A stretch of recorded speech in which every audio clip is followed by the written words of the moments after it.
My name is Linda Khan, and I am the head of the International and Outreach Department.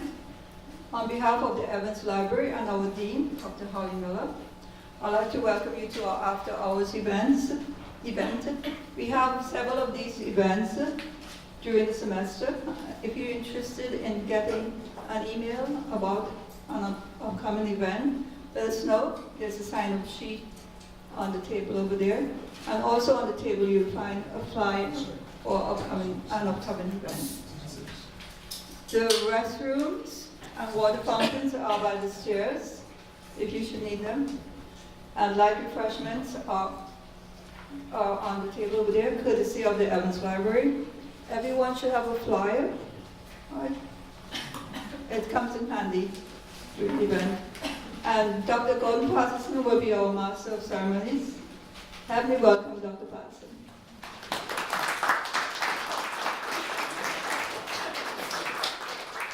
Good evening, you all. I'm a professor of history at Florida Tech. It's an honor and pleasure to be here tonight.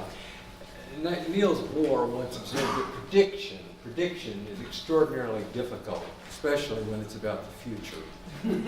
We have four swamis here tonight who will give us, I think, an intelligent and an insightful view towards the future. As a historian, I'm always interested in how ideas for groups come about. And the story of this evening came when Nancy Garner was walking through the stacks, several floors above us, and chanced on this book, which was done by the Foreign Policy Council. It's called Toward the Year 2018. Nancy leafed through the pages. 12 individuals speculated about what kind of gravity belts that we would be wearing in 2018, about the different kinds of ways we'd be able to use and weaponize hurricanes, how we would be in this 2018 filled with opportunities to make mischief with those around us by new weapons and new communication systems.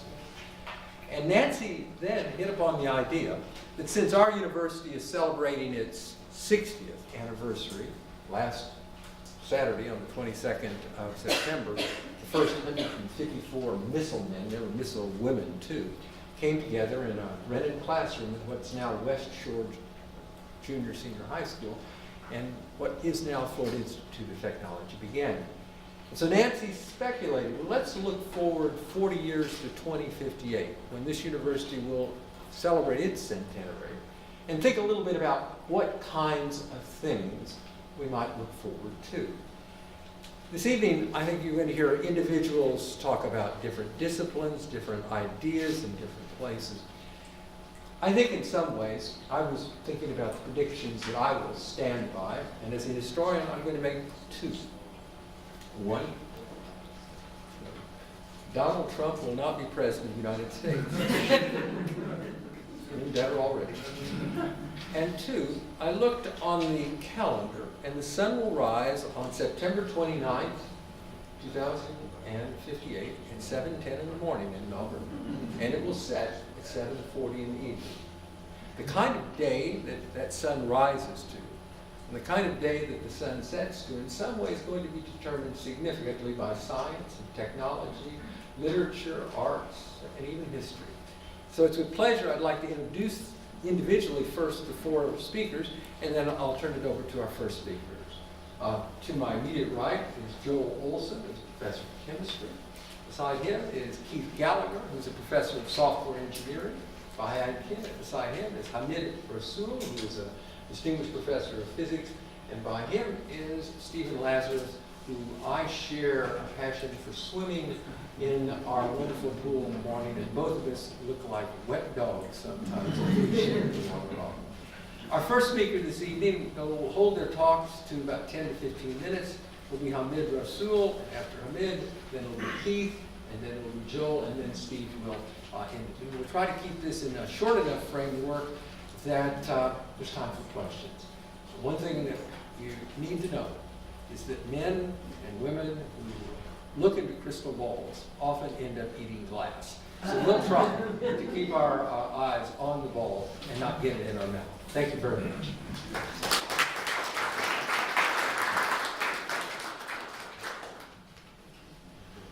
All right. Good evening. Here we are making decision of the future, or predictions of the future, based on the past, present, and most commonly by analysis of trend. So this is for Dr. Gordon. I forgot. We've only known each other 40 years. Yes. Patterson. Patterson, of course. Patterson. How quickly they forget. Yes, how do we quickly, before even I retire. So this is for Dr. Patterson, who is a historian. I thought that we should go back and look at the last 60 years, 1958. What was the main questions that a group of scientists, engineers, and professionals put together, and then say that these are the mysteries of the universe, these are the mysteries of cosmos, and I want to know the answer for that one by 2018. And then after we look at that one, we compare those questions to the questions that myself and a few colleagues, based on our readings and conversation with other physicists, we come up. And Dr. Patterson asked me to put only 5. I have 99 questions. I selected only 5 of them. Right. So it's here. A year after Sputnik was launched in 1957, a group of scientists, engineers, and the professionals got together and then come up with the top 12 questions. And each one of them related to the mysteries at the time. It's difficult to read this slide. There is a lot of text involved on that one. So the slides will be available to you with all the references to the library. So I cannot cover the references, but there's plenty of references and link here that you can go and, if you are interested, to look. These mysteries involve the mysteries of expanding universe, mysteries of cloud of the galaxy, what is between the galaxy, what's going on between the stars, mysteries of sunspots, what are these dark spots appear on the sun every 11 years, why 11 years, why not 22, why not 44, mystery of the magnetism, what happened in the day when my compass, during some days, it just go bizarre, and then instead of pointing at north, it just go this way or that way. What's going on during those days? What happening to my compass? And these things came from physicists, geologists, chemists, and so on and so forth.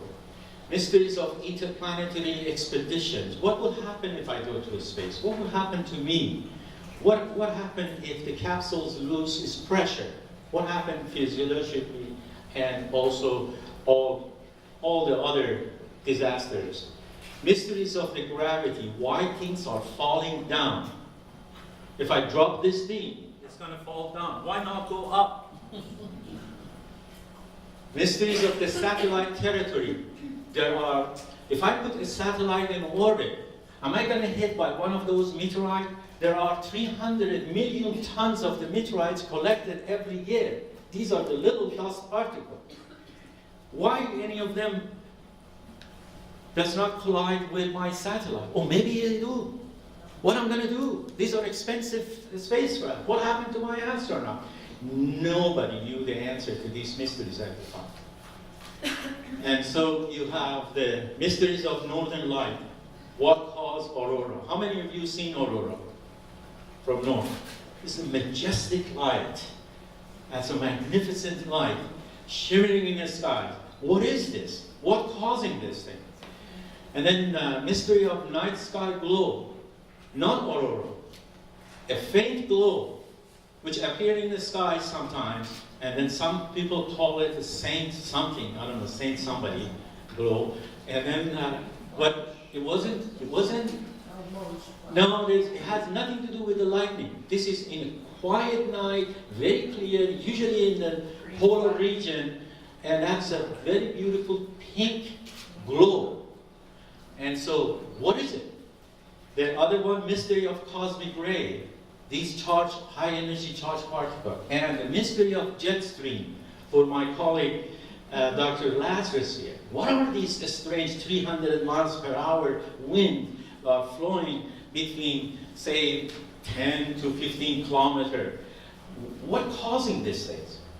What, we are enjoying them when we are traveling to Europe, and we don't like them when we're coming back.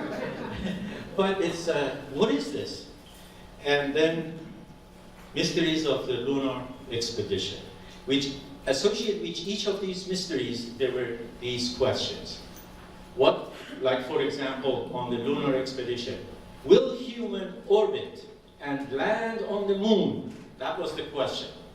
In 2018, by 2018, will we orbiting or landing on the moon, and can we set up a camp there? You know the answer now, right? We did it. And the second part, yes we can. Yes we can. And some of these questions were cracked soon after the map was produced, that famous map, and others still hang today, like for example, the origin of the cosmic ray. We know a lot about them, but not, we do not know why they are fluctuating. These are the high energy particles that you go through your body right now. Each one of them has energy of a baseball at 100 miles per hour. We don't feel them. Fortunately, they are small. Imagine you are hit by 1,000 baseballs, each one moving at 100 miles per hour every minute. But I don't feel it because my body now is used to it. Indeed, if you cut this cosmic ray, then the cancer will grow. Body learned how to adapt itself to these high energetic particles over the billions of years. All right, so now the question we learned from everything those questions, and out of those questions, we learned from sun and the sunspot that it has the most beautiful, efficient way of creating energy. No waste, no radioactive waste. It takes 4 hydrogen and combine them together, make a helium, release the energy. We are trying to replicate that one for the last 60 years, and we are that close. And let me tell you, if we get there, you don't need to worry about the energy. You can make water out of the ocean, fresh water, out of the salty fresh, ocean water, because you have tremendous amount of energy. You don't need to worry about that. You can run AC in your highway if you want to. It's, and if time permits, I'll tell you where we are on that stage. This picture here, which is difficult to see, every dot on this picture representing one of the satellites that is flying now and orbiting Earth. These are the satellites. $200 billion industry. We were worried about one spacecraft. Can it survive this space? Now you have a $200 billion industry, and I guess this one is HBO. So this, we are not afraid of this space anymore. We are not. So here is the list of the questions. You have 1958 questions, and then you have a 2018 questions. Our questions becomes more sophisticated. Our questions become more fundamental. Instead of worrying about what caused the aurora, now we're talking about the universe itself. We went from the how old is the universe, and that was a big question, the first question. Was our universe born in a mighty explosion, some 3 to 8 billion years? None. We are older than that one. It may happen in a bang, but it happened 13.6 billion years, not 4, not 8, at least to the best of the knowledge that we have now. From how old is the universe to what is made of? And is it the only universe? Are we living in multiverse rather than universe? Are there another universe somewhere with you, a copy of you sitting there in the library and listening to Gordon Patterson? Rather. Not Dr. Rassoul, of course, here, right? So, then you have, these are the whys more, these things This question, this fundamental question about the universe rather than Earth, is talking about why there is more matter than antimatter in the universe. This is a mystery. We do not know the answer yet. And that answer is very, very important. There are more matter, like us, proton, electrons, whatever the body is made of, than antimatter. Indeed, I have to spend millions of dollars to create a gram of antimatter. What happened to all the antimatter? In a Big Bang theory, it said that you should get the same amount of the matter and antimatter. What happened to those antimatters? Can gravity and a quantum field be unified? Can we initiate tiny black holes, creating a small black hole? Can we observe extra dimension? You've seen it in sci-fi movies, right? Going to extra dimension, you see back and future and all that. It's like that you are standing in the room, you're looking through a hole. Through that hole, you see a caravan of a car passing by. You're looking at car number 5. The car already went out. 1, 2, 3, 4, they are passed for you. For you. The car number 5 is present. The car 6 and more, they are future. You haven't seen them yet. Now you are in a 3-dimensional confinement of the 3 XYZ axis. Now if you go to 4th dimension, it's like that you're standing on the top of a tree and then you're looking all the car at the same time. You don't have the past, present, and future. You see everything. So if you are in a 4th dimension, you can see your childhood and you can see your death and then after death. Everything at the same time. So can we observe extra dimension? What is going on inside the black hole? Can a wormhole be detected? And how many of you know about the wormhole? Is it fascinating thing? You want to have dinner with your grandkid in New York? Just find a wormhole and then get to New York, have a dinner with them, and then come back here. Solve the transportation problem. Everything's here. You want to go to have a dinner in Paris? You could do that one. Find just a wormhole, go there, and then come back. And then these are the universe, and are there home away from home? Are there places that when we run out of a room here, or we kill each other and fight over tiny dust of these planets, can we travel, at least subset of us, and continue the civilization? So these are the one, we want to workshop in a space, going to the moon, going to Mars. We want to go sustainability in a space, how we can survive the harsh environment of space, routine life or death situations. Every moment you will be dying over there if something goes wrong. It's not that you forgot to close the front door. If you hear, something may not happen. Or at most, a bad guy come in. Over there, you're gone. So all of that thing, and then solution, and then more than that, extended confinement. You are in prison. The best astronauts were the prisoners who've been spending years and years in prison. I'm joking, of course. This is the extended confinement. You are traveling inside a capsule for 30 years until you get to destination. Psychology of the crew becomes very important, and of course the management of it. You watch the time, because as a lecturer, I always give it. You got about 7 minutes. 7 minutes, all right. Gordon, tell me, because I like to speak, and so that's my weakness. I always give the speeches in 50 minutes interval. So here is the 5 topics that I personally think would be solved in 40 years. And this document will stay in this library. I won't be here, but some of my students will be here and then check to see if that's there. So 3 of them involve astrophysics, and then 4 and 5, these are the space exploration. Astrophysics, 1, mystery of the dark matter. I'm not sure that in 40 years you solve dark energy. I will tell you about the dark matter and dark energy in a minute. that a major piece of matter in the universe we cannot detect. We cannot detect, we have no sense of it, except we see the influence. So, mystery of the matter and antimatter, that is very close. I think that in the next 20 years that will be solved.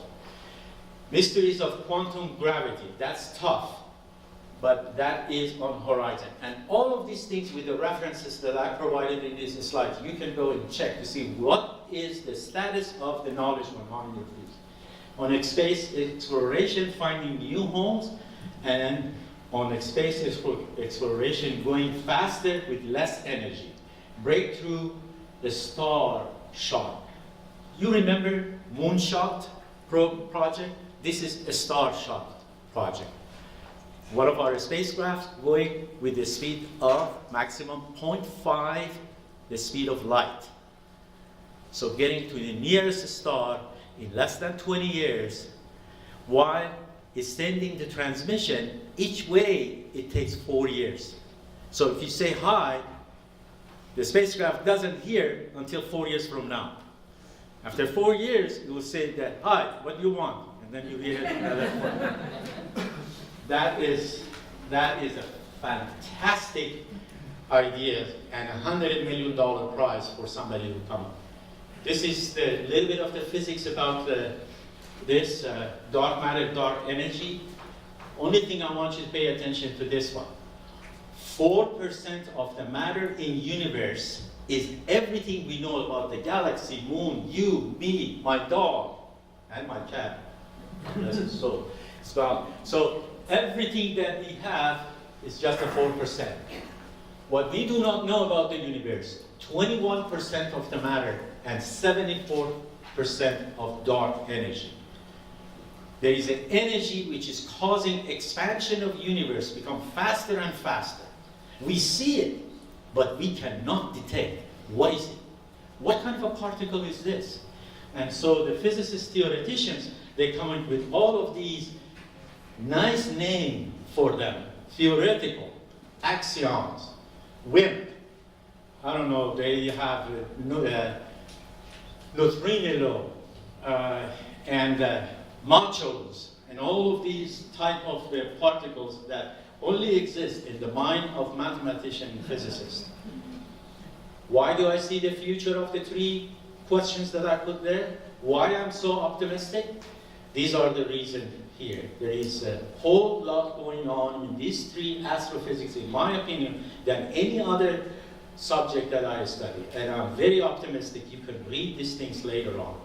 You want reference for that one? I give you the references and the link.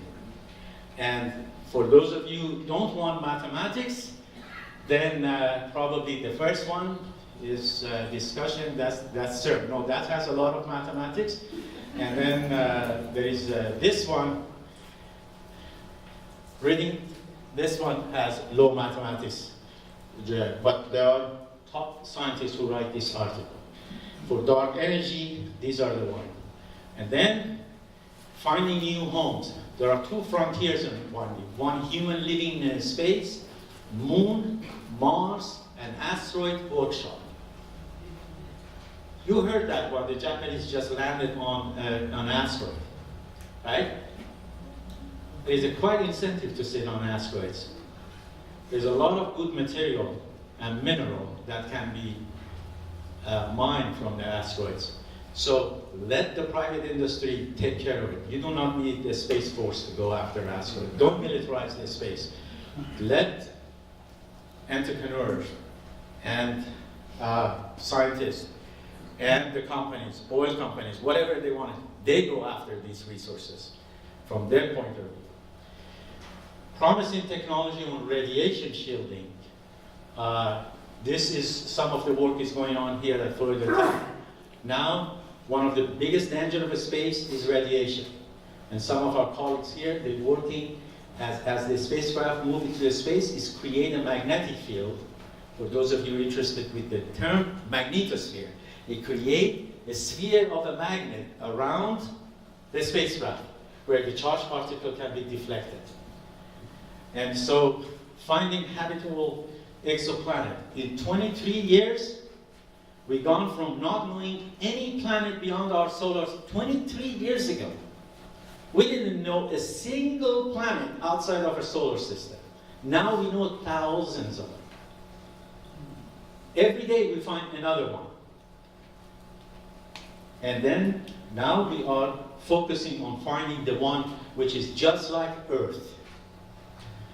And so 40 years from now, we have the list of Earth-like planets, and we're probably sending one of those fast,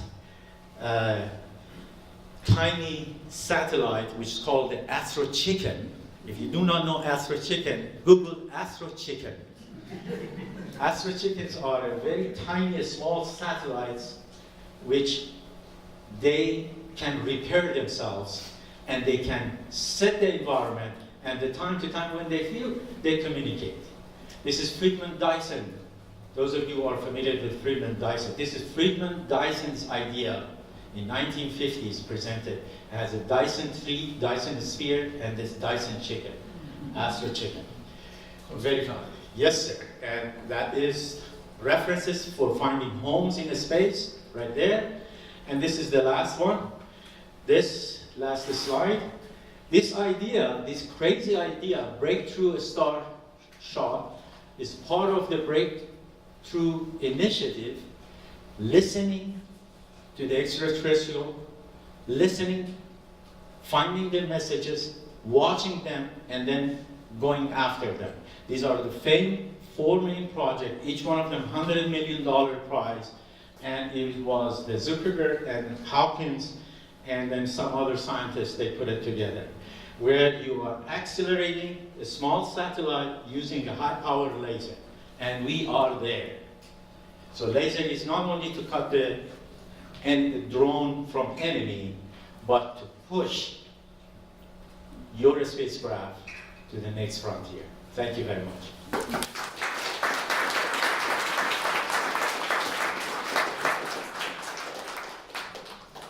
He moves like one of those Astro Chickens, speed fast. Our next speaker is Professor, I think Keith is at the bit. Joel Olson is going to be speaking next, Professor of Chemistry here at Florida Tech, and then he'll be followed by Keith Gallagher. My bad. Go Sorry for the confusion, but there is kind of an order to these things. So first, I would like to give a little story about why I have a bit of trepidation about giving a talk about the future. Oh, this is weird. Why is that there? Okay, here we go.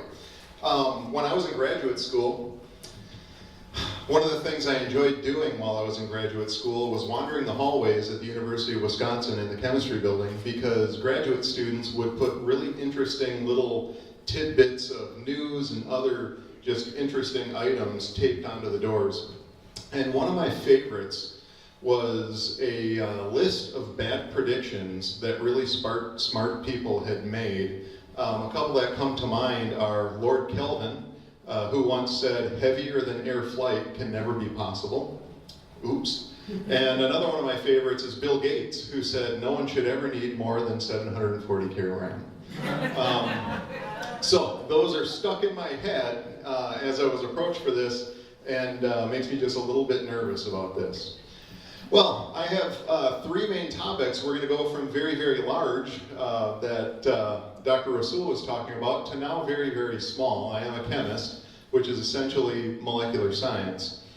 So today I want to talk to you about Moore's Law, nanomedicine, and the threshold of the CRISPR genetic revolution that we're about to experience. So first off, I'm going to show you some portions of a talk that I've given to high school classes, actually, talking about Moore's Law and computing power.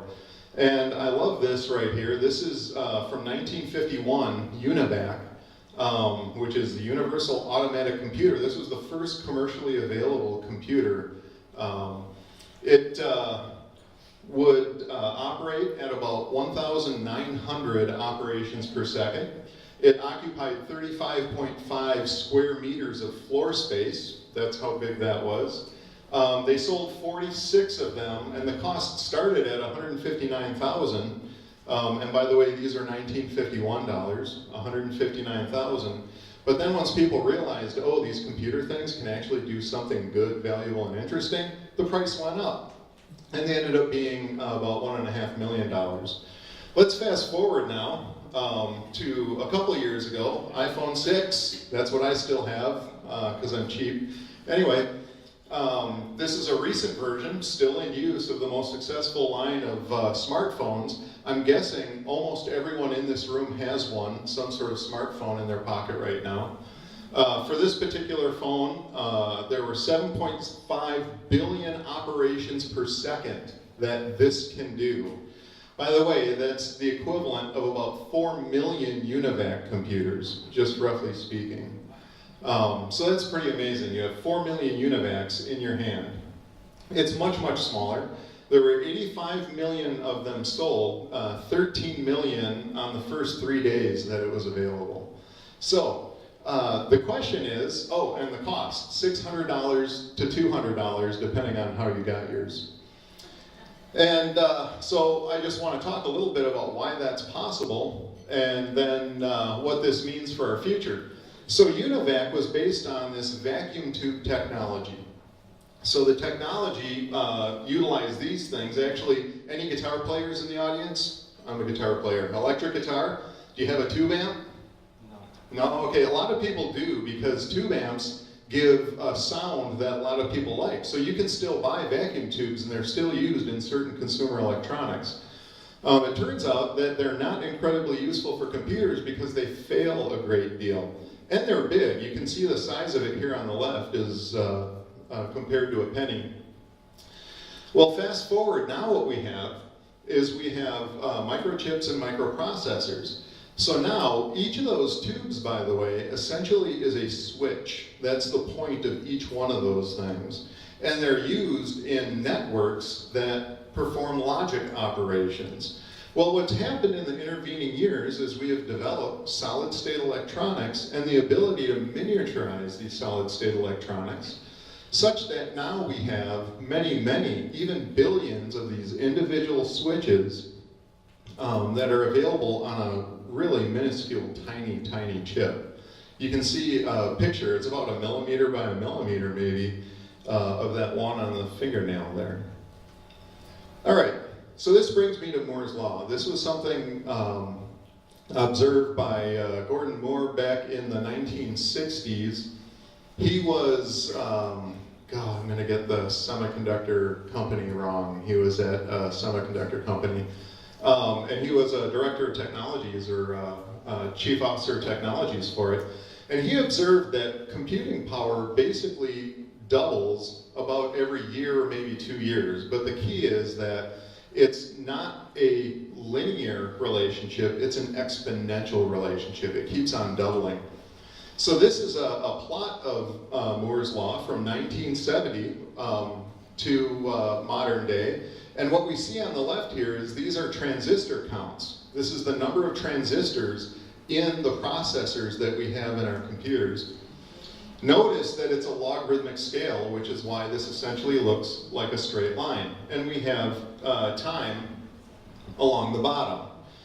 Well, that's all well and good. And if you were to extrapolate that line, you would say, oh, well, we're going to have more and more transistors continuing on forever as it doubles every couple of years or so. There's a problem with this, though.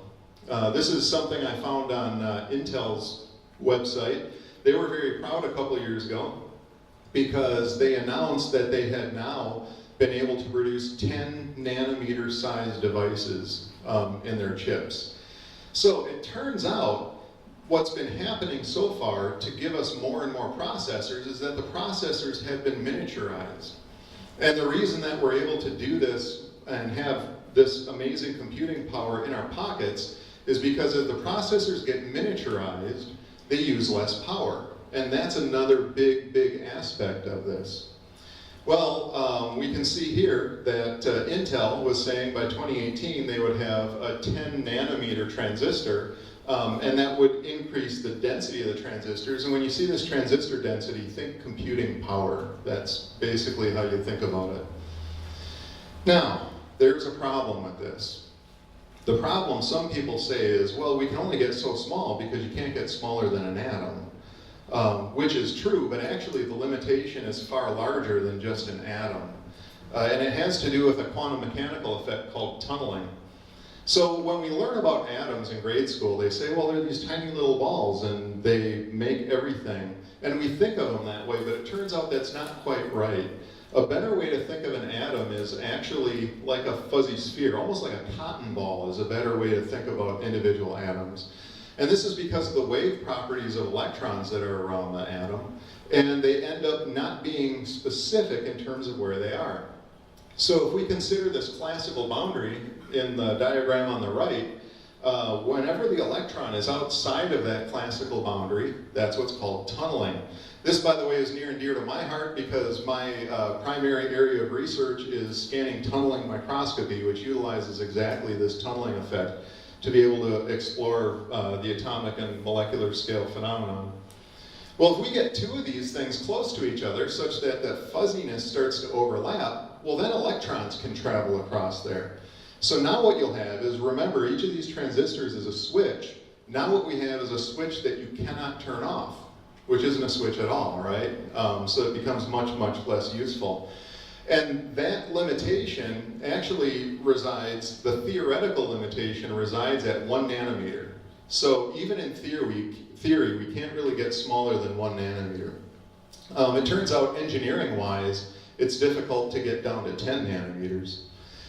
So what we're seeing now with computing power, and I want to direct your attention to this part up here, is instead of things getting smaller and denser, we're actually doing the exact opposite. I hope you can read this, but you'll notice in this part up here to the right, we have multi-core processors now is what's going on. So the processors are actually getting larger instead of smaller is what's going on. And if Moore's law holds, which by the way, some people are already saying Moore's law is broken and it's not going to be observed anymore, that's a whole other discussion. But if Moore's law holds that we have a demand of doubling of the computing power, something else has to happen. Now that could be some new technology like quantum computing or optical computing, or, now this is where I'm gonna maybe in the future sound really dumb, because my own take on it is none of those technologies are established enough at this time. And so what I think is we're gonna have a return to off-site computing. So when I was a graduate student, and an undergraduate especially, we had a mainframe computer up in the top of the building, and we had these, we called them dumb terminals that we used. And my own prediction is right now, if we're going to continue to multiply computing power, that's kind of the only way we can do it. So that's my take on it. I don't stand behind it very much, though. Okay, and like I said, some people are even saying Moore's law is not going to be observed, and there's arguments about whether it should even be called a law. Some people want to call it Moore's observation, which is probably more accurate. All right, the next topic I want to talk about briefly is nanomedicine. So you've probably heard the term nanotechnology. That's become a buzzword. Actually, it's already started to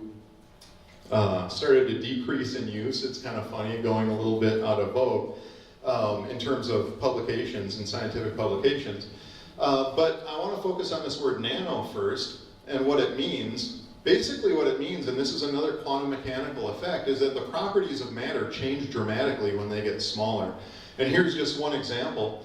This little solution, vial of solution you see here is actually a solution of gold nanoparticles, and it has a purple color to it. And it turns out that the color of these particles depends not on the fact that it's gold, but on how big it is. It turns out there are numerous properties, physical properties of matter that depend on the size that you're talking about.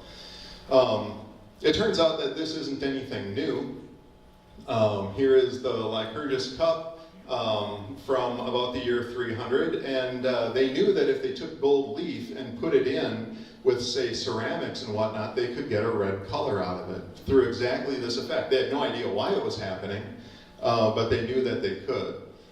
Well, this is one use, a very simple use of nanotechnology that has been proposed in terms of making it valuable to us. Because if we can change the color of it by its size and nothing other than its size, then we can actually change the wavelength of light that it absorbs. And that can be useful because our own tissues actually transmit orangish light. If you've ever been in a closet or a tent with a flashlight as a child, you probably did this experiment, right? So it turns out that if we want to kill cells, like say cancer cells, we could take gold nanoparticles, and if we could attach them to a tumor, for instance. And what I show you here on the right is actually a tumor in a mouse. This is a cancerous tumor in a mouse that researchers took gold nanoparticles to and attached to that tumor. Then all we have to do is shine light on it. And as the gold nanoparticles absorb light, they will heat and they will destroy those cells. So one of the things that I have told high school students is that there's a very real possibility that many cancers may be a thing of the past in the future, that you simply go into the doctor's office, they inject you with some chemically encoded nanoparticles that will naturally stick to the cancer cells. Then you go in a couple days later maybe and just let your body be irradiated by light, just orange light, which is not harmful, and it destroys the cells, and you'll feel ill for a while as your body voids out all the waste material. But that might be the sum total of what you deal with for many kinds of cancers. It's an amazing world to think about it, actually, in my opinion. This, by the way, was this and other stories of other people who do research with gold nanoparticles here at the university was in this Discovery magazine a couple of years ago, so that was fun. All right, and the last thing I want to mention is CRISPR. There are certain things that I see in my job dealing with cutting-edge technology where I realize that the world has changed, and most people don't know that the world has changed. I felt this way about 3D printing, actually, the first time I experienced 3D printing. This is a situation where the world has changed, and we don't really realize it yet. So, CRISPR stands for, it's this funny acronym, Clustered Regularly Interspaced Short Palindromic Repeats. So that is having to do with genetic code, is what it's having to do with. Cas9 is a protein that basically allows these types of fragments of genetic code to essentially be inserted into an existing cell's genetic code, okay? So essentially what this is, the way I like to put it, is it's like a typewriter for genetic code. And we now have the capability to explicitly write genetic code. Our own genetic code happens in letters. It's a 4-letter alphabet that the genetic code occurs in. And we can now explicitly type it, basically. It's like a typewriter for genetic code. The problem is, we don't know the language, actually. So here we are with a tool that we have that we can type genetic code, type in a language we don't really understand. We can imitate it here and there when we see certain genetic code in other organisms, but we don't really understand the language yet. And so with this, everything we've talked about and heard about with regard to being able to manipulate organisms genetically, we are now at the threshold of being able to do that on the most fundamental level imaginable, actually. Now, it's got great potential because you could think of, say, using this to recode cancer cells so that they're not cancer anymore. That would be marvelous. But there are also some frightening things I don't want to get into, but some frightening things that could happen with the ability to modify genetic code on such a fundamental substantive level. All right, so I believe my talk was a little short on actual predictions. That was intentional because it makes me nervous, but what I can say is with fair confidence is these technologies that I talked about are going to fundamentally change how we interact with the world around us, definitely. And that's all I have. Thank you.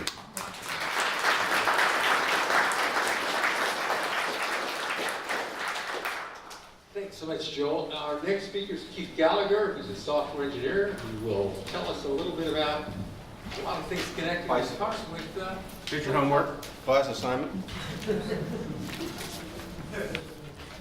I want you to finish drawing the bicycle. Everybody gets one. We'll come back to that later. Finish drawing the bicycle, please. We'll come back to that later.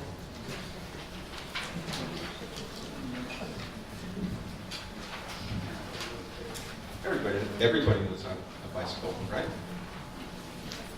Don't just finish it. It's not going to be graded. Very harsh. Okay. I am Keith Gallagher. I try to channel my inner Mr. Rogers. I grew up in Pittsburgh while he was doing this thing. But I've been reading existential philosophers lately, so a little Dostoevsky may come out. He said spitefully. We make mistakes. Okay? We're humans. And it's part of who we are. So how do we assuage the mistake? How do we know that we have a mistake? Well, sometimes we don't know that we have a mistake. Sometimes we deliberately make mistakes. Am I going to walk around? I will anyway. Sometimes you all lived through Y2K, right?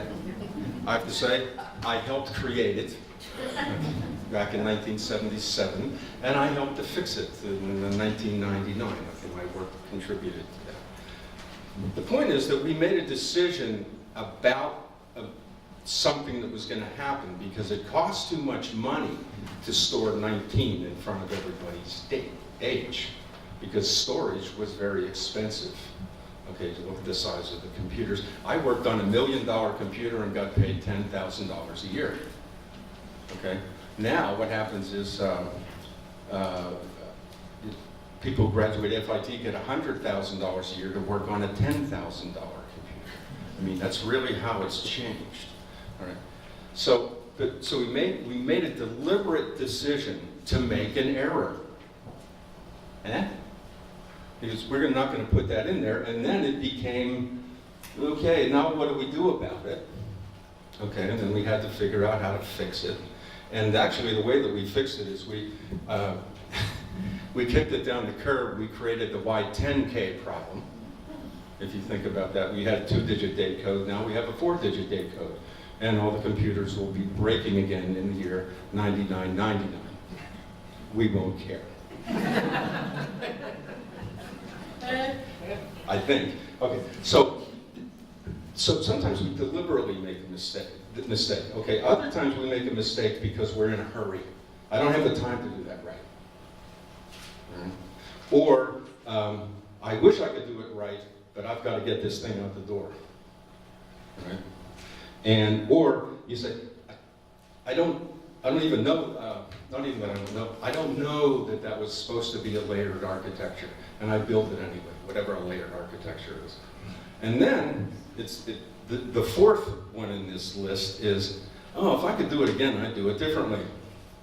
Okay, which is pretty much a story of me working around my house. Okay, every time I do something, I'm good at it the second time, but I only do things one time for this. So I mean that is part of it. So that you learn, we experience, and so we put these things off, and we make the deliberate mistake, and then we have to address it. Now, what was I going to say about that? Okay. Oh, I know. It's this, and so we have this. The word we use in our discipline, computing discipline, is technical debt. When you put off something that you know you should do, but you don't.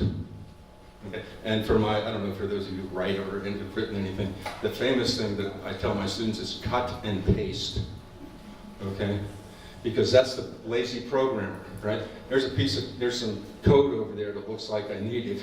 So they grab it and cut it and then they drop it in there. That's lazy. Okay, that's a technical debt, because if something goes wrong in either one, then you have to fix it in both places.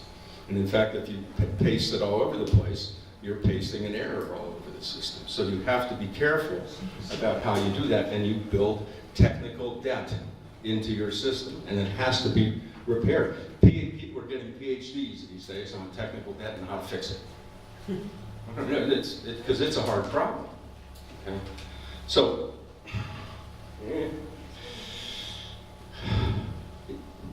and the kind of mistakes that we're going to make are going to be of the fourth kind.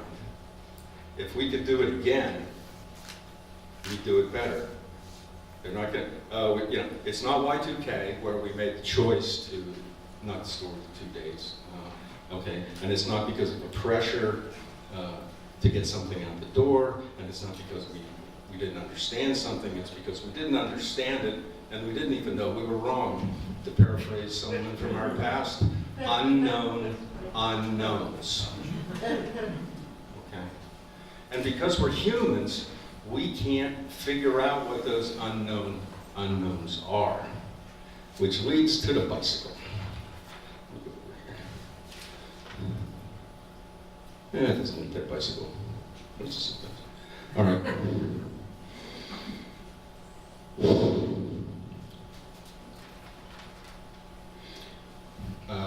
Okay, here's a prediction. Privacy is dead. Okay, it's already dead. Okay. In fact, in doing my homework for this talk, I found out that privacy is only 100 years old. It was first written of in a Harvard Law Review in like 1890. Okay. And it's gone. And do you know why it's gone? We're giving it away. Right? You got your GPS on your phone, your locator, right? You're telling everybody where you are. You walk, I walk into my local pub and it says, do you want to tell Facebook that you're here? Right? Okay, so we're giving it away, but the thing that was surprising to me as I looked into this is that it's an old idea. I'm sorry, it's not an old idea. I consider my privacy one of my most precious rights. Okay, but it turns out it's just a 19th century idea. It's like, holy cow, I've been mistaken. All right. So, but we are giving our privacy away. Not that we ever had it. Because I guess that's really the question. Because it's more convenient, right? It's just convenient to give your privacy away. It's, right? And so we as a species will take the ease, okay, of the convenience, and we will pay the price in our privacy. So privacy is dead, if it ever really existed. It really is a 20th century, 19th and 20th century idea. I was quite surprised. Well, I learned some history. Okay. And, okay, here's the thing about your Facebook, okay, or whatever, Twitter. If it's free, they're selling you. You're the product, right? Now that leads to everyone in this room being a representative, because your phones are all sending off metadata, who you are, where you are, what numbers you're calling, and there are data collecting organizations and companies that you don't know about, and they're not regulated. And they're not Google and they're not Facebook. They're gathering all that data and they're making special advertisements for people who come to the FIT library things on Friday nights. Seriously, okay? All right, so that can be found out. I mean, not necessarily personal information about you, although that's just as easy, because I could say to myself, okay, let's pick this room, and I'll say, okay, who in this room, there's a 64-year-old, 5'10", 210-pound person wearing black. You don't have, no, do you see the point is that I can be identified without having my name attached to me by data that is associated with me. Okay, and this is the data that we're giving away that can be associated with us in ways that we don't know about. Okay, that's probably the best thing we don't know about. So privacy is dead, but we're giving it away.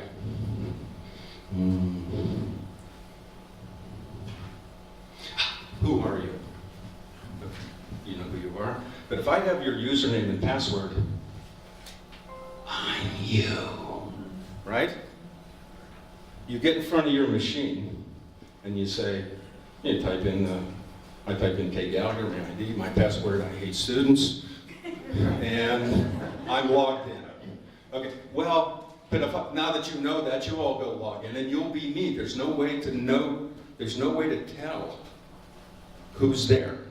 So there's something about that piece of information that a computer cannot, or software cannot tell.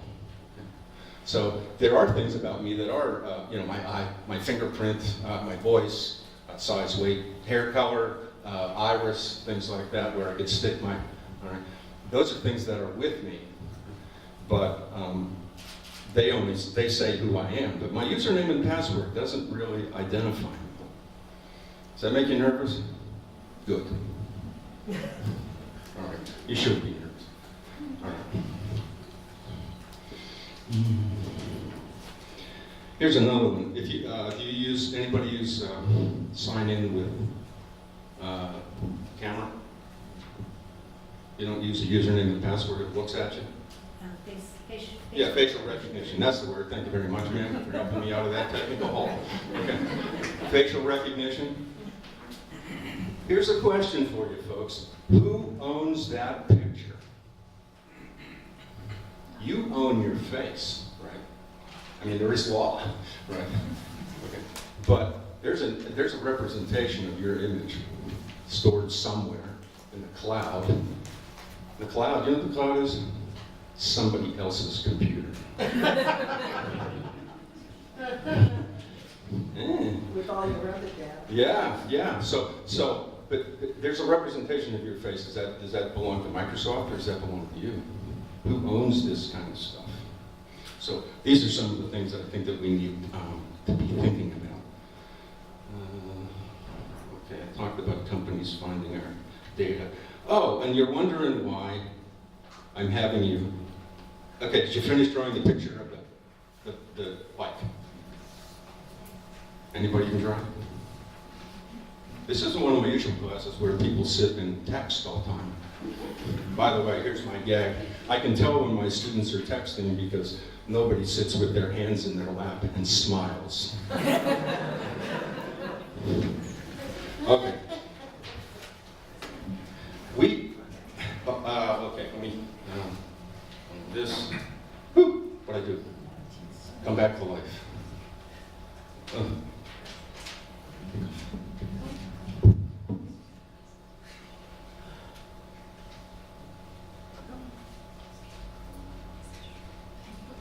Password.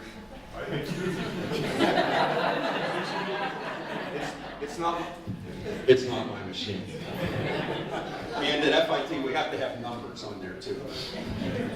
On you now.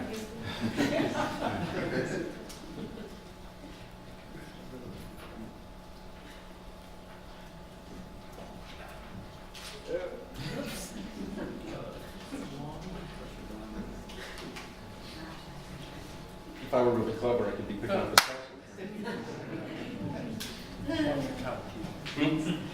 Okay.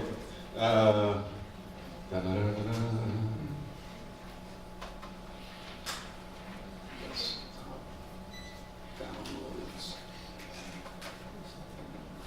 Go.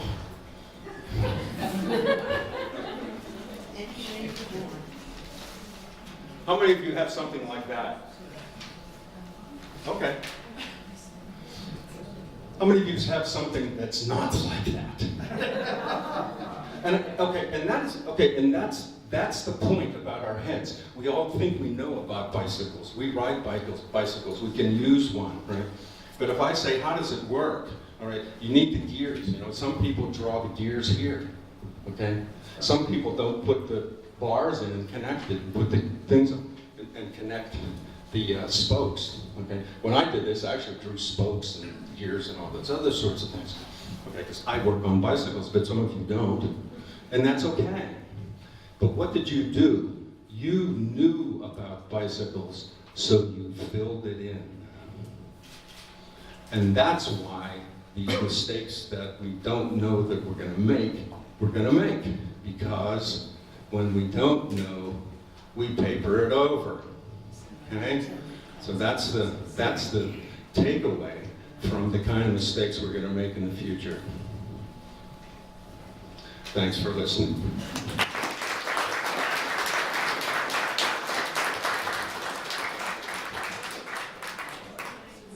Our last speaker is Professor Stephen Glazer. He's going to talk to us about a lot of wild things. Okay, let me get rid of this bicycle here for a second and move on. They told me I needed to speak loud or they wouldn't pick this up. So Joel, your hard footsteps to follow in as far as that's concerned, but I will try to speak loudly. Alrighty. Voila, almost there. And then we're off to the races in 30, if I can actually just do this. Come on. Oh, did it go or not? Yes? No? Yeah. It's a little stubborn. All right, well, cool. So I think my discussion tonight is actually is a little bit of an umbrella talk, so I think it goes nicely lastly in terms of the future of where we're going to be in 2058. So anyway, this talk was actually inspired by a couple of documents, interestingly enough. One's a recent document by the National Academy of Sciences, basically on open science, future in design. It's hot off the presses. And a second article, actually, in the Atlantic magazine, if anybody reads the Atlantic. It's just an awesome article back in April, basically, on the obsolescence of the scientific paper. So great stuff, highly recommended reading. A little caveat here, or disclaimer, I think that no puns were abused in the making of this presentation, but you are forewarned, and no movies were harmed. But watch out for references and comments and little bits of innuendo as we go along. All right, anyway, so a shameless plug at this point, basically. This is actually a Reader's Digest version of a full-blown talk I gave out in Boulder, Colorado a couple weeks ago. Been sitting on this committee now for 10 years, a national committee, looking at geoscience, big data and geosciences, basically, and visualization. And I know I'm now officially old because they gave me an award for it. So anyway, if you're interested in the full talk, there's a link down here at the bottom. So anyway, don't think it's breaking news, just my general snarkiness. All right, so que sera, many, I mean, it looks like a fairly mature audience, so to speak. Yes, exactly, thank you, Gordon. And so whether you're Doris Day, kind of a movie fan, or Nostradamus, or, better yet, or this guy, if you haven't, one take home tonight, clearly, is that attempts to predict the future generally fail. So definitely a common thread amongst all the talks tonight, without a doubt. And, before I go off and actually talk about anything really serious, I just wanted to sort of take this a little further, because I am the last talk. It's a late night. It's Friday night. You guys need to be entertained a little bit. And so basically, anybody recognize Tom Cruise back there? Essentially, recognize the movie? Minority Report, yes. I mean, now we're old because that's 2002, so that's 16 years ago, FYI. And that maestro back there, basically, the movie was fairly prescient, I would say, actually, interestingly enough. The foreground, before I show you some bullets about what that movie predicted, the other thing I actually liked about that film is it has some connections tonight. It's 2054, we're 2058. So pretty close, right? So anyway, and of course I'm a big Simpsons fan, mostly because of its snarkasm. And even in the modern day of the Simpsons world, they still had tape drives. They had Homer Simpson basically looking for the any key when it said press any key to boot, basically on the machine, and his classic go. But ultimately, the Minority Report was really interesting because it talked about, sort of predicted driverless cars. It also talked about personalized ads. Some of these things are kind of creepy, some are not. And voice-controlled or voice-activated technology. right? Shocker. Facial and optical recognition. So go figure. And then finally, well, almost finally, gesture. I like this one, gesture-based computing. If you ever see me on my laptop or my PC, you'll see gesture-based computing, without a doubt. And then finally, this predictive policing, which is really ultimately the essence of the film. If you've seen it, really, basically, it's this pre-crime unit, this precognition idea, basically, of predicting murders before they happen. I'm not saying that's going to happen, but you know, you got to like it and run with it, right? So if you didn't like this movie, let me take a break here. So I always find this interesting as well, so for the linguists out there, as the sort of internet exploded over the last several decades, and technology follows it pretty lock, stock, and as far as that goes, our language goes with it as well. So I've got a creepy little Halloween background here, basically. Strange looking if you ask me. But anybody know what nomophobia is? Well, what? Nomos. Close. Close. It's not the fear of these guys. That's the wrong gnome, right? But I brought him up here personally for a reason, because he's going to make a reappearance, so pay attention. It's not Waldo, but it's a gnome. And then finally, it's really actually the fear of losing your mobile device. Right? So I've got this fear. Oh my God, my life is on my cell phone. Anybody else, their lives on their cell phones? I mean, I have a lot of information on mine, so just so we know. How about lagizomechanophobia? I'm not even sure I've got this one because I couldn't find a good audio for this one. Anybody want to guess? Well, you can put it together, right? If we put it together, it becomes kind of obvious, right? So the fear of computers, and that's a piecing together as far as the Greek etymology for that. All right. So, all right. So I digress. I continue to digress. So just bear with me here. Again, I'm sure a crowd. So everybody remember this one, right? This is Stanley Kubrick's famous, basically, 2001 Space Odyssey, right? And so that's Hal looking out at everybody. And this movie is now 50 years old, 1968, right? Somewhat prescient. I don't think I'd want to be on board with that computer. Gave me the creeps, and still gives me the creeps. But anyway, in addition to our language expanding in response to growing technology, our paranoia probably goes with it. And so that's just the only point of this one. Thought it would sort of bring that home. All right. So I insisted that Joel go earlier just for this very reason, and then I'll get serious with you guys for a few minutes, basically. I wanted to touch on some immutable and invariant laws, so just bear with me, basically. And so Dr. Olson talked about Moore's Law, right? So I don't really have to say anything here. You spare me. I had it in quotes. Remember, I had Moore's Law. Yeah. I have it in red. You have it in quotes, basically. Whatever. I'm going to get to my point here, which is my punchline, and that is we've all heard of Murphy's Law, right? But has anybody heard of Cole's Law? This stuff? All right. I insisted on keeping that one in there. All right. All right. Yeah. All right. So that's it for the fun and games. Let's talk a little bit why I came here tonight. All right. So I'm sure at this point, excuse the pun, we're chomping at the bits here. And so this is the cover for the Atlantic magazine article. You see the little Atlantic reference. I have the reference down here as well on the sort of obsolescence of the scientific paper, which is kind of interesting. So let me talk a little bit about that tonight. And in theory, this is exciting. If I hit that, we get the flame. Awesome. All right. So let's talk about this. So the guy who wrote this article, and I just can't say this myself, so let me just sort of lift it. So the article starts off by saying, the more sophisticated science becomes, the harder it is to communicate results. Papers today are longer than ever and full of jargon and symbols. Guilty. They depend on chains of computer programs that generate data and clean up data and plot data and run statistical models on data. These programs tend to be both so sloppily written and so central to the results that it's contributed to a replication crisis. Or put another way, a failure of the paper to perform its most basic fundamental task.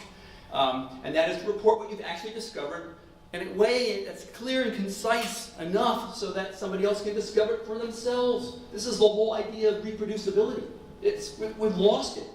I've lost it. Oh, all right. Anyway, So, speaking of losing it, so a Ren and Stimpy reference, is there a method to the space madness, basically? Is there a method to our madness as far as this is concerned? And so this idea that scientific methods and processes evolve as free software is one of the themes of this article in the Atlantic, interestingly enough. They talk about, this is really important to our students here at Florida Tech. When you think about the future, the skill that's most in demand is sort of this facility, this prowess with programming languages and data science packages. Not just for geoscience majors, but folks in all sorts of areas now. You don't have computer skills, you're kind of in trouble. And that's not going to change any. Okay? And this is what I actually find remarkable here to talk to you guys about tonight. Holy smokes, when you think of all of this at this point, right? We've been communicating, scientists have been communicating our results the same way, basically, for 400 years. No matter what's happened with all the talk about technology in the future, this is our modus operandi. This is pretty amazing, right? I mean, we're sort of stuck in neutral for a long time.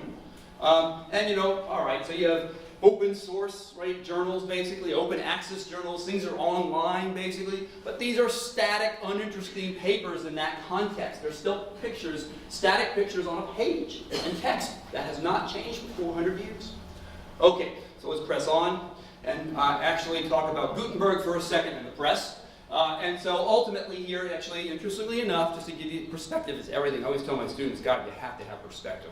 So it took about 100 years following the invention of the printing press, and Gutenberg gets credit for the modern day, quote unquote, so to speak, modern day invention of the press. But if you actually look back at history, it looks like the Chinese predate him when it comes to block lettering and putting out published material. Just as a FYI, there's a picture of an old press there. But it took basically 100 years following the invention of the printing press to actually invent the modern book. Holy smokes, 100 years?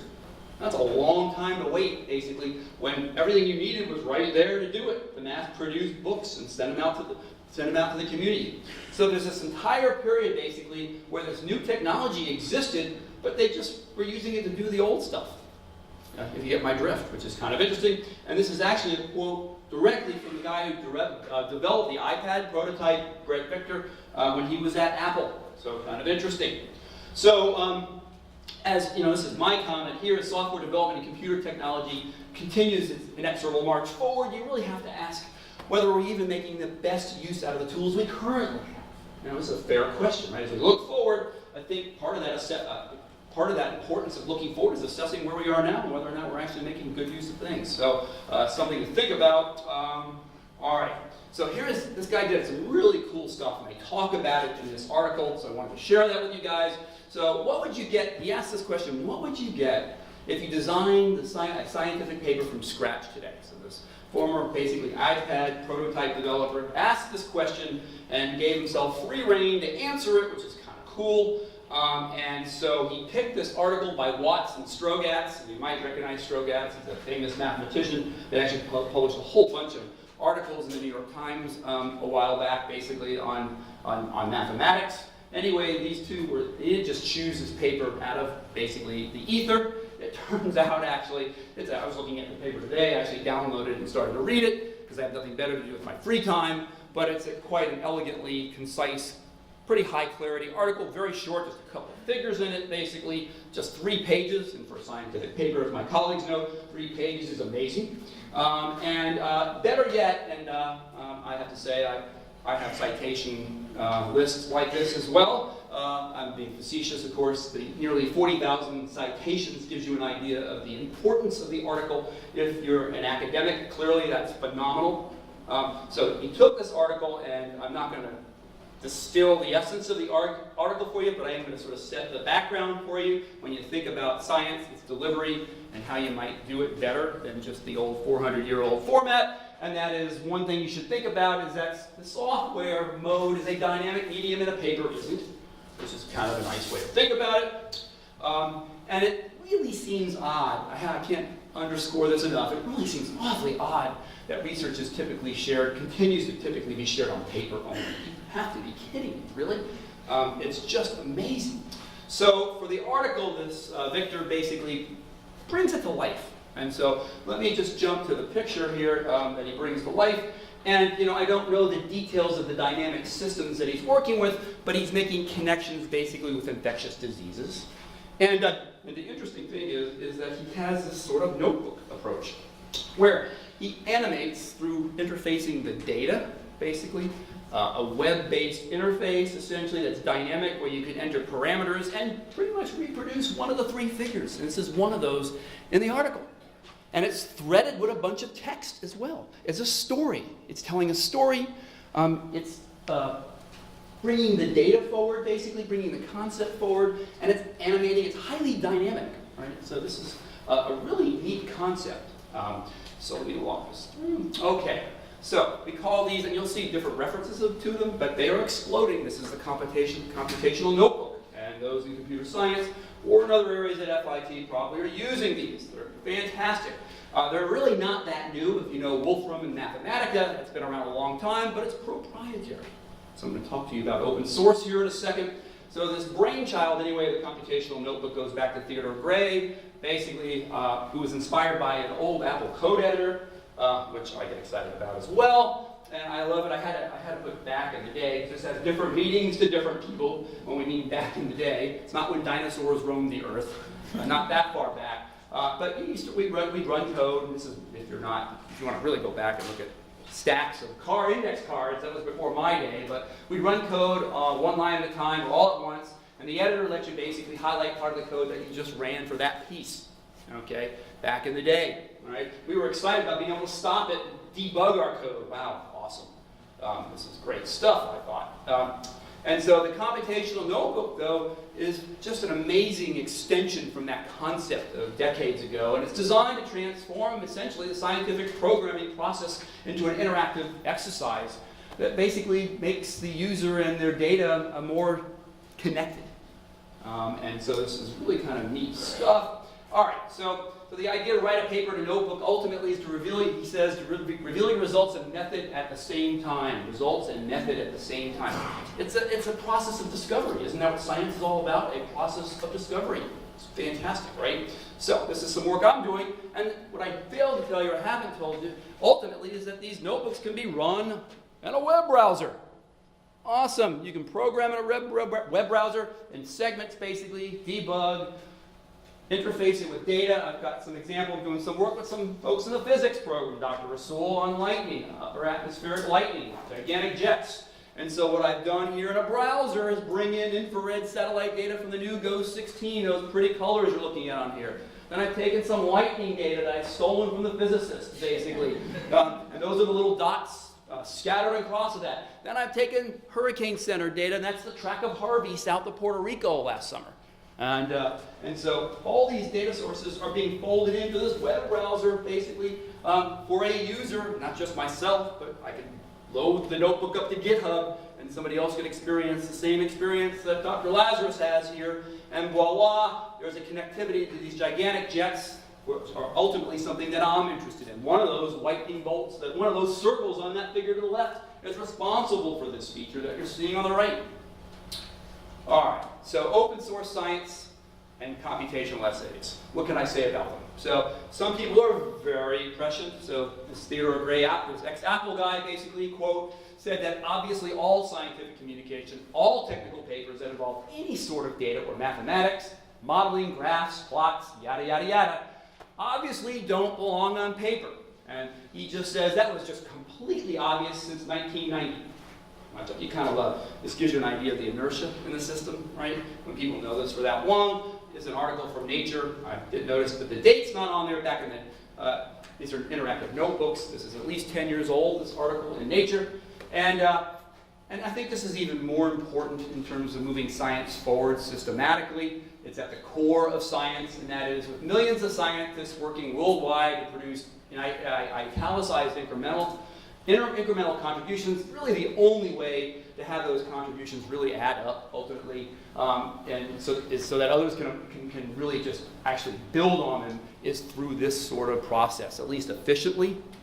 This idea of sharing this information, it can be daunting, clearly, because you're putting yourself out there, your code, your data, right? So it can be intimidating, but this is, I think, the future. So these computational essays are important. And I used incremental, the italics on incremental. I don't know how many of you have read Thomas Kuhn's The Structure of Scientific Revolutions. It's a famous book.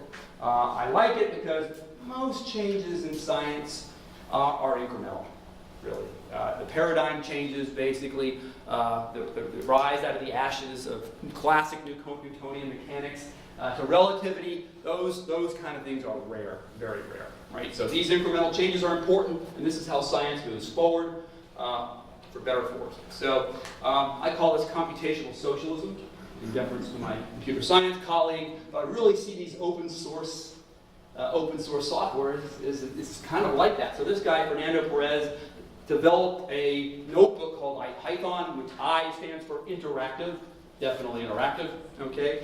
It became Jupyter. The stuff I'm showing you is Jupyter Notebook. But it started off basically as IPython, got together with a bunch of group of folks basically, and said that if science is to be open enterprise, which is where we're heading, the tools that are used to do it should be open themselves, most definitely. This is my comment here. Commercial software whose source code or data you are legally prohibited from reading is really antithetical to the essence of science. Proprietary data, proprietary code doesn't make me warm and fuzzy. Not at all. And the idea ultimately from these notebooks is basically to make life easier on scientists, reduce the data friction, to create these tools, basically make it easier not only to manage data sets and draw plots, but to basically encourage open science. Okay, really important. Okay, so, and what I like about this is it's not just that the software is free, but the awesome thing about open source software, and it can be kind of a bit of anarchy, but the nice thing about open source software is that anyone can inspect it, can modify it, and can contribute. That's essentially what the GitHub site is all about, which is fantastic. Also, I get excited about this stuff, sorry. So, again, movie references. So if you build it, they will come. And so the evolution of the notebook is no accident. It's because it's kind of sexy. It's got a basically wonderful library of all sorts of bells and whistles, essentially, attached to it that include things for image processing, music building, APIs, analyzing languages, graphing, all sorts of great stuff. All these useful tools you'll hear referred to as an ecosystem. So they're borrowing from, I guess, the biologist, essentially. So if you're a Glazer, you're in good luck. And it's built by a community of open source contributors working for free. You know, in Dr. L's world, anybody that working for free thing, I think it came up earlier tonight, is free, and nothing's really free, ultimately. And it also sounds too good to be true. So clearly, this is where these guys come back, right? Clearly, there's somebody behind the levers here. No, I mean, ultimately, these programming language communities, like any social network, ultimately thrive or die on the strength of the feedback loops, the people that are contributing basically to these repositories. Really important. And that's how they grow and become very, very powerful, very useful to many people. So, what's stopping us? Well, you know, in deference to my physicist behind me here, inertia. And so, sometimes things move too fast, and other times too slow, as we all know, right, in society. The question, I guess here's the question. I don't think I have too many, but will computational notebooks only take root if they're backed by a single super language or by a company with deep pockets like Mathematica and Wolfram? I don't think so. I think we have evidence otherwise. That's good news. There's over 1.3 million notebooks basically that are publicly hosted on GitHub. You can pull them down. You talked about cutting and pasting. You can cut and paste these notebooks, put them in your browser, and run them. That's awesome. And as long as you have basically all the supporting libraries, then you're in good shape. In other words, you do have to do a little bit of legwork. And ultimately, it's really hard to sell the scientific community, again, reiterating this point, on a piece of commercial software or data. And I mean, my colleagues have money invested in things like MATLAB. They have investments basically in code they've developed with software that costs money.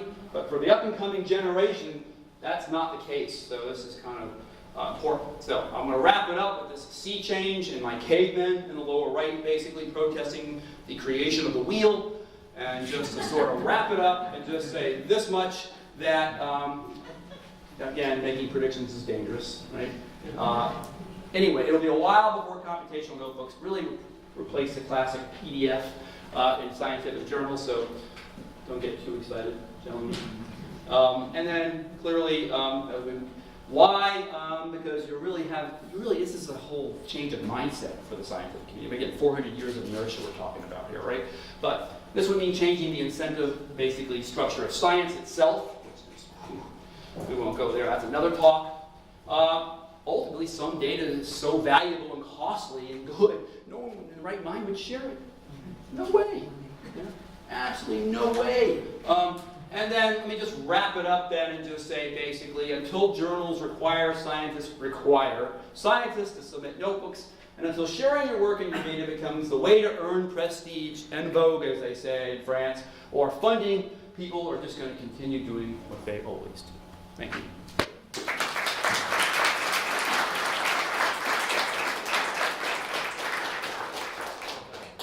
Well, we have a few minutes for a bit of discussion and questions that could come up from you all about this and predictions about the future. I'm sure that Professor Rassoul and Professor Olson and Gallagher and Lazarus are willing to look into the ball of the future. Dave?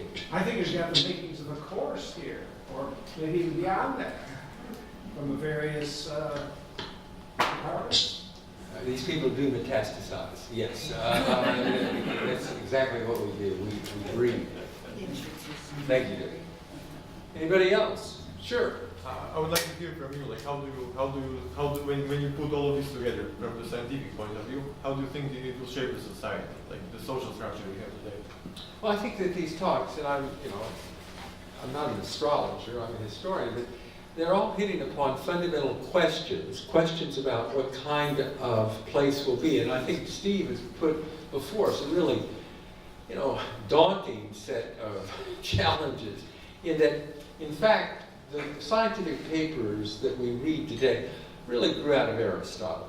If you look at Aristotle's physics, he states a problem, he talks about how his predecessors have dealt with it, he then comes up with what I'm going to do, and then does that, and publishes 150 lecture notes, of which about 30 of them survived for us today, as I teach.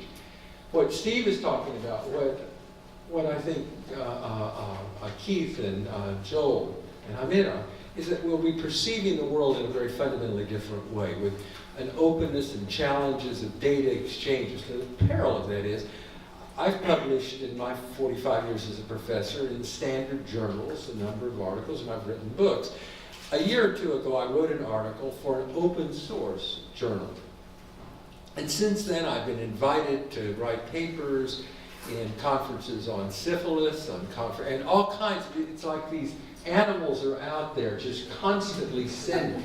And that may seem silly, and it is, but there's a tremendous problem in the future of being able to discern what is solid scientific work from gray work, which shows only a kind of boosterism for some product or the person who wants you to pay the money to get your article published in some journal. And that, I'm at the end of my career, but I've never paid. My wife would say, we have to get the medication level up. The idea of paying to publish something that I've written, I won't do that. I mean, somebody, publishes it. Maybe they give me a little money for it, but that's it. And something fundamental is going to change in the future. Because one of the things that does happen for young researchers is you got to get a lot of publications out. It's very difficult to get publications out.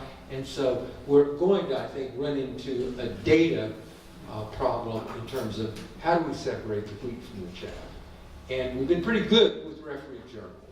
How we do it with the new, that's a different matter. Sure. I don't think that answered your question, but that was my musing. I was just wondering, in 2050, how's the relationship going to be between people? Look at what we have in politics. We have all this technological advance. But what happens when we have more wars and bad relationships between people? Is there any prediction of what it's going to be like in 2058 with the relationship between people? Well, I'll give you one I was thinking about today, and these guys probably have a better answer. The best estimate of demographers was that at 12,000 BC, and we have evidence that there were mastodons in our botanical garden 12,000 years ago. Of our species, of human beings, there was probably somewhere between 3 and 15 million humans on the planet. In 1800, we reached 1 billion. 127 years later, 1927, 2 billion on our planet. 1960, 4 billion. In 2000, 6 billion. Right now, 7.6 billion. 2058, 10.6 billion. That's interesting. It's a lot of people.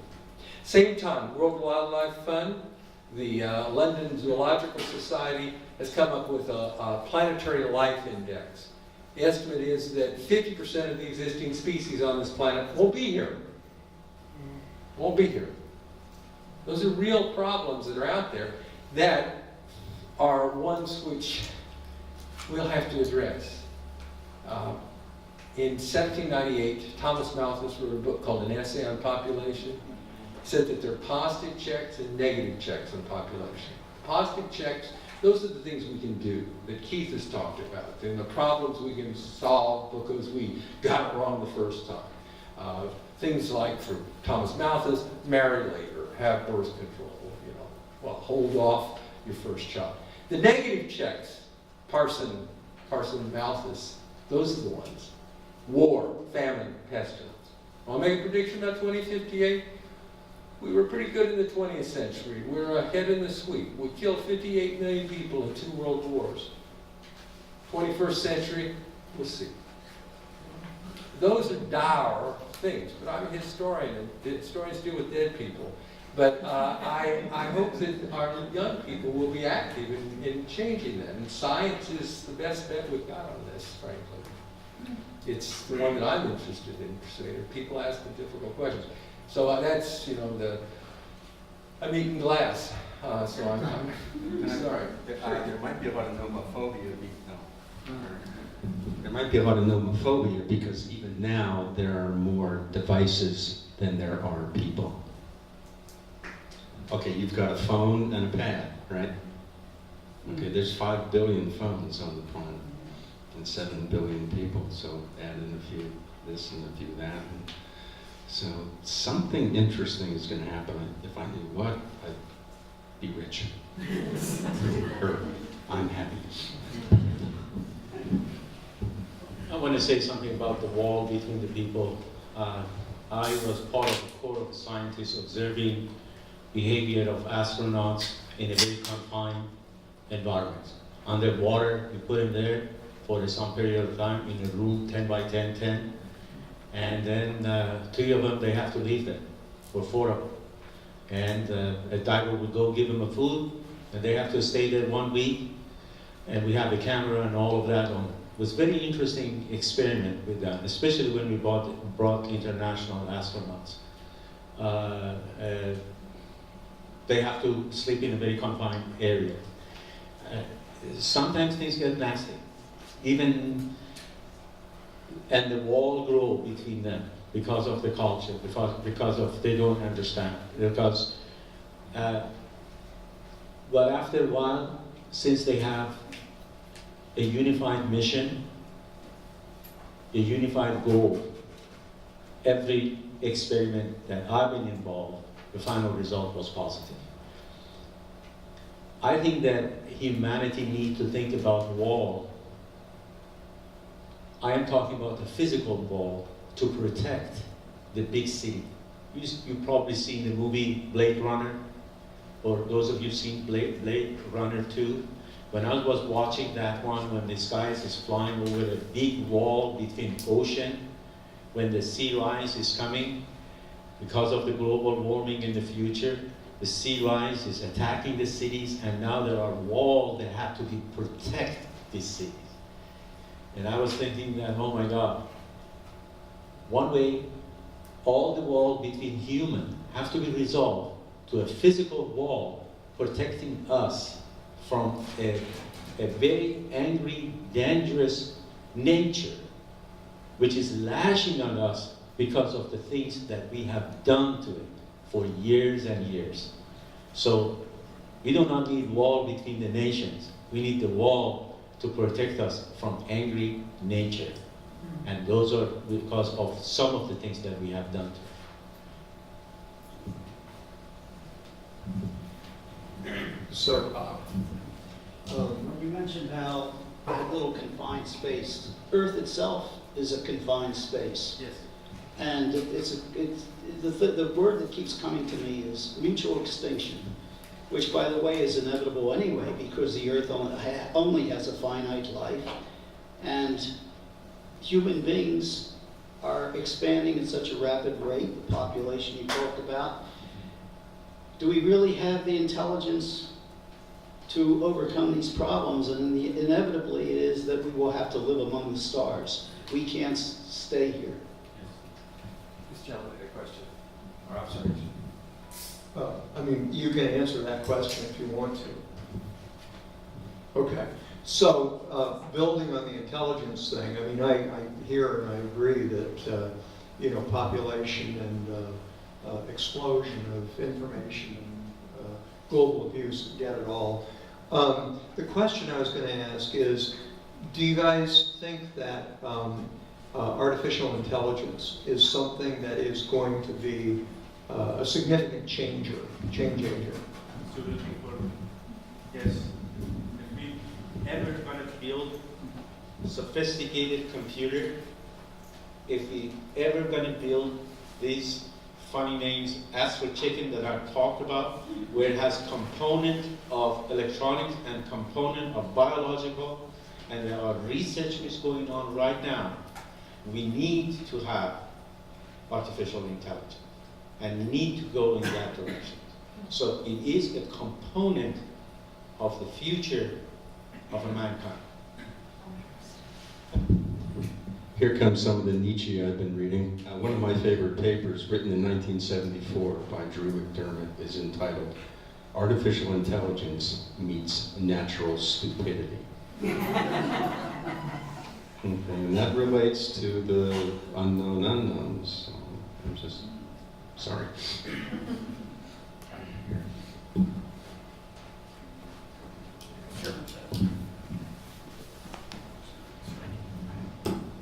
So we talked about scientific papers, but do you think our educational system's keeping up with modern technology at all? Because from like a student's perspective, I don't think it is, and that's scary to me.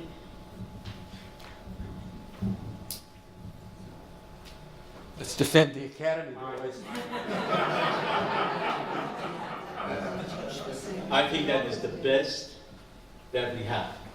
It's something that we've worked for at least 2,000 years. At least 2,000. Now, if there is another way, if there is another technique that I can transfer the energy, the information that we have from my brain to somebody who doesn't know about that subject, and that's the physics law. Physics law in the physics is very, very important. When you say that somebody concentration here is more than the concentration over there, then there would be a direction of the flow from higher concentration to lower concentration. If I open a bottle of a perfume, then after a while you will smell it, because there are more perfume molecules here than over there, and as a result of this gradient or the change in the direction of the density, you get the flow. Knowledge is like that. If I'm standing in front of Albert Einstein, then there is a big gap of knowledge between me and him. So there is a gradient of the knowledge from Einstein, from me to Einstein. Gradient goes that way, and the flow, which is opposite to the gradient, J is equal to the minus gradient of n, that will give you the flow of information from Einstein to me. There is no way for mankind up to this point to have that flow without this kind of the training. So sitting down and then giving exercise, giving homework. When we're giving homework to the students, that we are creating that flow of thoughts. Now, learning is like throwing mud on the wall. Some of it is thick, some of it will fall. Until you make that wall completely muddy, that means that you are becoming an expert in PhDs or whatever, the doctor, you have to throw so many mud on that wall. It's not that you're seeing something for the first time, reading about it, and you learn it. You see it, you learn 20% of it, then you read again, then you get another 10%, then you have another test, then you have another course which goes back to talk about that subject, then you learn again. My professor was using this concept of throwing mud on the wall, but he was from Bronx. He didn't use mud, he was using something else. And this guy was a top Nobel laureate. He's the father of MRI.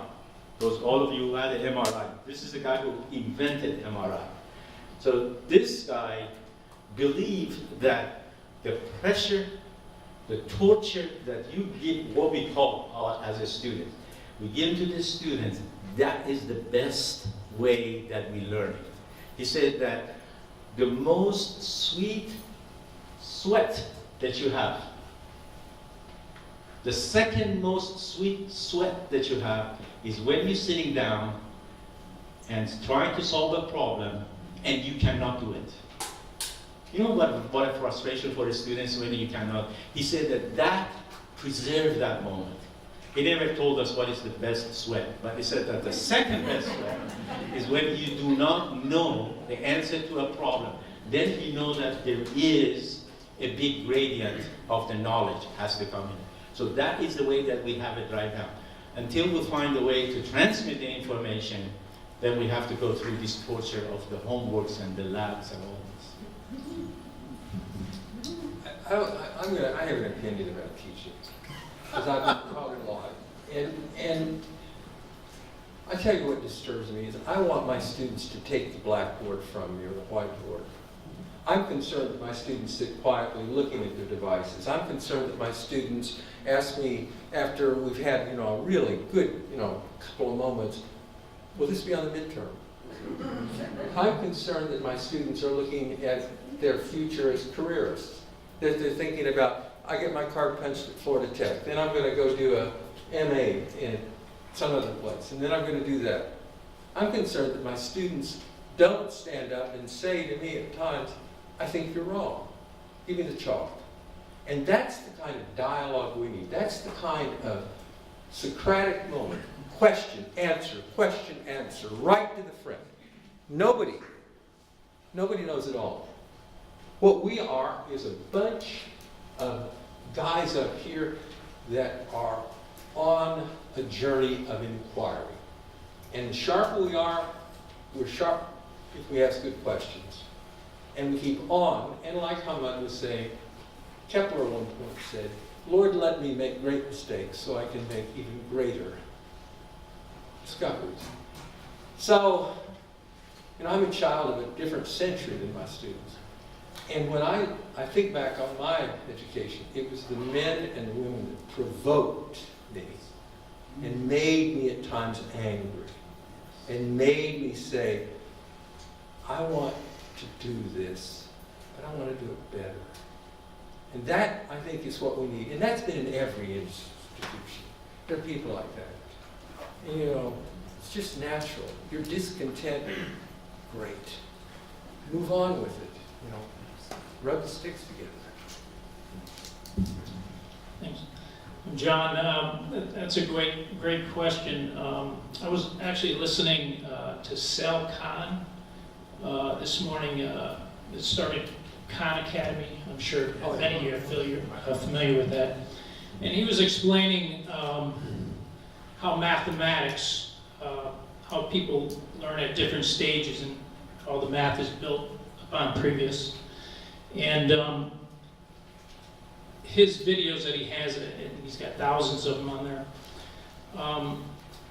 they enable, he's even starting a learning lab, they enable the students to kind of learn at their own pace, but then the professors or teachers to kind of assist them, like you said, if they have that problem in their situation with the math.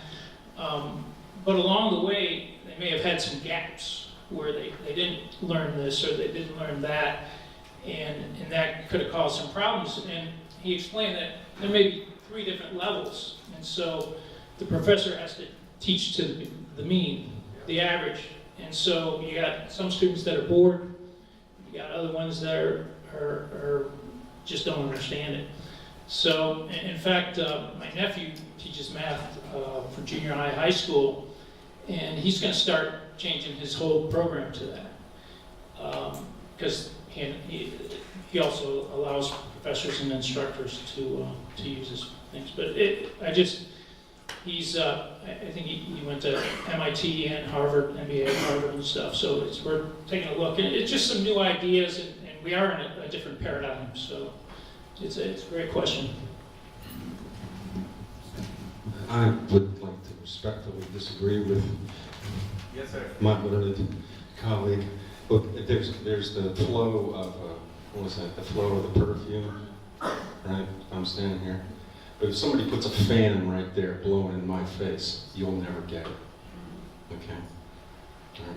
If somebody says we're gonna throw at the wall, but if you only have dirt and no water, okay, you're not gonna throw it. If you're so far back from the wall that you can't hit it no matter how hard you throw, it's gotta be, yeah, we hope it's all right. We hope everybody's standing in a row, but it's just not like that. There are fans blowing in my face. Those are the obstacles. Yeah. Nobody questions the obstacles, but under the natural condition, there is no other way to learn the material unless you work for it. It's absolutely nothing. And so if I am a medical doctor, I have to learn to do the shift for 30 hours because I might be sleepy when I'm calling me to do the surgery. If I'm not trained today, I will kill a patient in the future. So that's the way it is.